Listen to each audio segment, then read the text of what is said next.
Sedapnya sup ini. Cuba saya rasa. Sedaplah.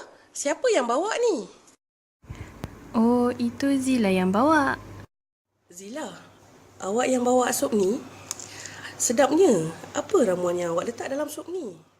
Kak Fiza, saya masak macam biasa je, macam orang lain masak.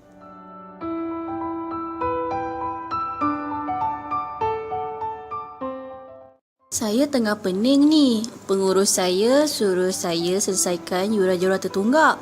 Susahlah nak kejar orang-orang berhutang ni. Leceh tau.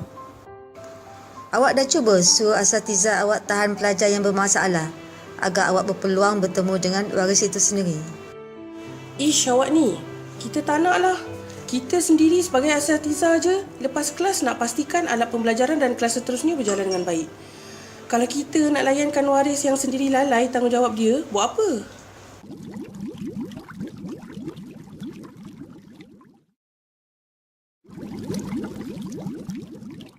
Awak tidak boleh begitu, Fiza. Awak semua ingat tak tentang cerita orang tua dan batu azimatnya? Cerita itu mengenai seorang tua. Alkisah seorang tua tiba di sebuah kampung dalam keadaan yang sangat letih dan lapar. Diketuknya setiap pintu rumah untuk meminta sedikit makanan. Namun, Mereka hanya mendiamkan diri. Melihat keadaan itu, orang tua itu berasa sangat kecewa.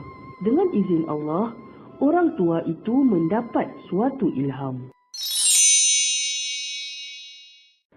Diketuknya sebuah rumah dan memberitahu bahawa dia memiliki sebuah batu ajaib dan ingin meminjam sebuah periuk. Batu ajaib itu akan direbus dan ianya akan menghasilkan sup yang amat lazat. Tuan rumah berasa teruja untuk merasakan sup ajaib itu. Lalu, dia membuka pintu dan bersetuju untuk meminjamkan periuk.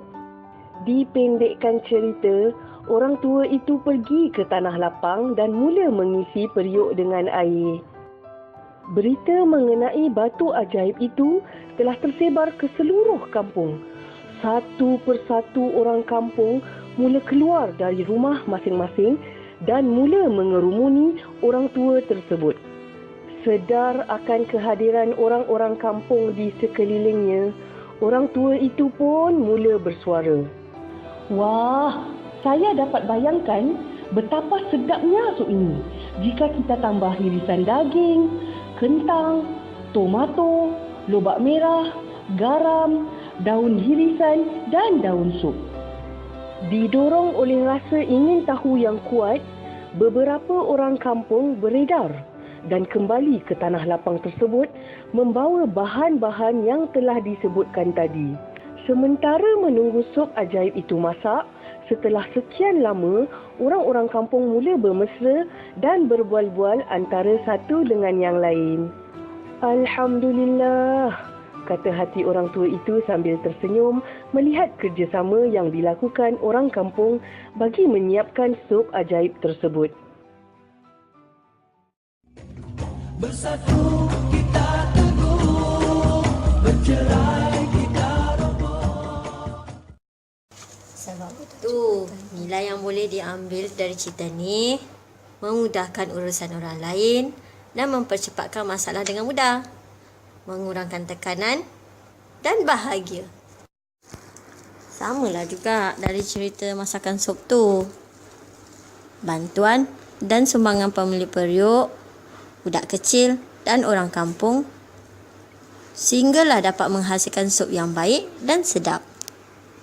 Betul tu Suliana. Apalah nilai sebiji batu tanpa bahan-bahan dan keperluan masakan yang lain.